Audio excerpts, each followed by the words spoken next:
Welcome to the deep dive. So today we are going to dive deep into the world of NVIDIA. Oh, this should be good. NVIDIA, what a story. I know, right? From like zero to $1 trillion, practically carrying the whole AI revolution on their backs. And we're going to break it all down. I'm ready. Let's do it. We've got NVIDIA's Wikipedia article pulled up, plus 3 more news articles all about NVIDIA. So we are going deep. Deep dive. I like it. All right, so how does a company go from like sketching ideas on a Denny's napkin to, becoming this tech titan? We're talking self-driving cars, supercomputers, the whole shebang. Well, to understand NVIDIA, you got to understand their journey.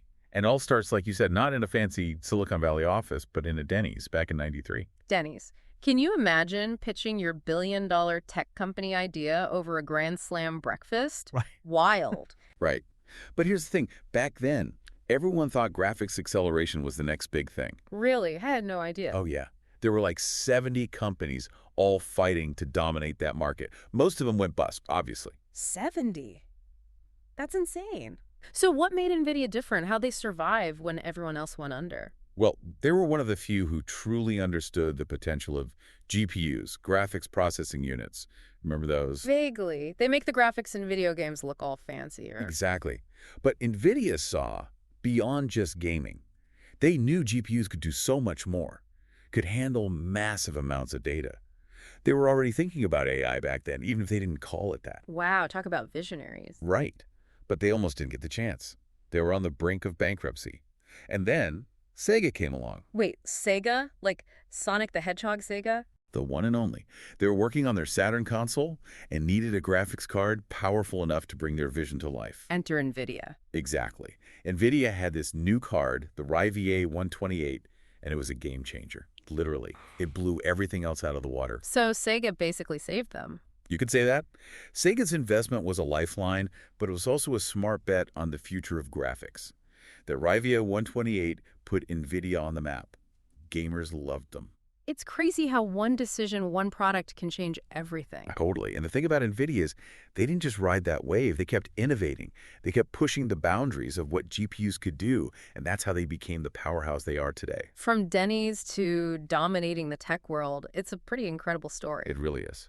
And it's just the beginning. Okay, but you know what? All this talk about NVIDIA's success reminds me of that saying, too good to be true, Like I read somewhere that a lot of AI projects just totally flop and some big investors are pulling out.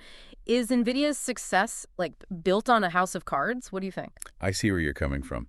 Because, yeah, not every AI project is going to be a home run. Yeah. Some analysts say like 80% of them fail. It's a gamble. 80%. Seriously. So is NVIDIA in trouble? Not really. They're not putting all their eggs in one basket, They're working on other things, too, like this new GPU architecture. It's called Blackwell. Blackwell, huh? Like the book publisher. What is that, some kind of, code name? Kind of. You see, in the GPU world, architecture just means how the chip is designed, how it works. And Blackwell, that's their next big thing. Like, imagine going from a flip phone to the latest smartphone. Yeah. It's that level of an upgrade. So they're like, we're not just riding the AI wave, we're building the next awesome surfboard. That's a good way to put it. Yeah. Although even with Blackwell, they're facing some roadblocks, manufacturing challenges. They're working with this company, TSMC. They're making the chips. But TSMC is using this brand new packaging technology and, well, it's complicated. Sounds complicated. How so? Think of it like trying to fit a square peg in a round hole, except super tiny, microscopic even. Oh, so it's a tight fit. You could say that. They need this new packaging tech to make the chips smaller, more powerful. But it's really hard to get it right. Makes sense. And on top of that, there's limited production capacity right now. Only TSMC can make these kinds of chips. So it's like everyone wants a reservation at the hottest restaurant in town, but there are only 5 tables. Exactly. But even with all that, NVIDIA is going full steam ahead, which tells me they have a lot of faith in Blackwell. They think it'll be huge. So they're all in on AI, betting big on Blackwell.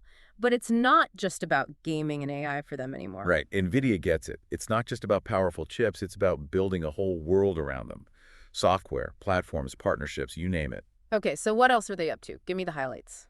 One of their big things is self-driving cars. They have this platform, Drive. It's like a whole package, everything you need to make a car drive itself. Chips, software, sensors. So they want to be the brains behind self-driving cars. That's ambitious. It is. And they're also in healthcare.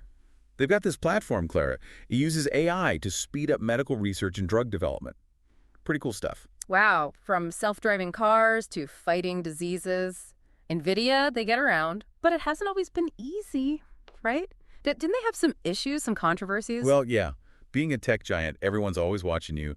They've had their share of bumps in the road. Controversies, huh? Like what? What did they Well, do? there was that whole thing with the GTX 970. It was a few years back. A GTX 970. Refresh my memory. So they released this graphics card, right? Uh-huh. Marketed it with certain specs. Turns out some of the memory, it wasn't as fast as they claimed. Oof. Yeah, gamers do not like that. Not one bit. Mm. People were furious. Did NVIDIA ever own up to it? They did apologize eventually, even offered some compensation. But the whole thing definitely hurt their reputation. Yeah, I bet. False advertising is a tough one to come back from. And then there was that GeForce Partner Program. Basically, they teamed up with some specific graphics card manufacturers, gave them special treatment, What do you mean special treatment? like better placement in stores, more marketing, that kind of thing. I see. And that rubbed some people the wrong way. Yeah, some people saw it as anti-competitive. Bad for consumers. So it wasn't their finest moment. You win some, you lose some. That's for sure.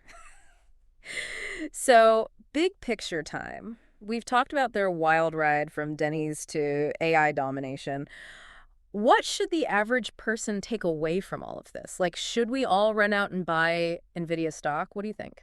That's the question, isn't it? If I had a crystal ball, I'd be on a beach somewhere, not here. But seriously, I think the biggest thing NVIDIA's story teaches us is that the tech world, it changes fast.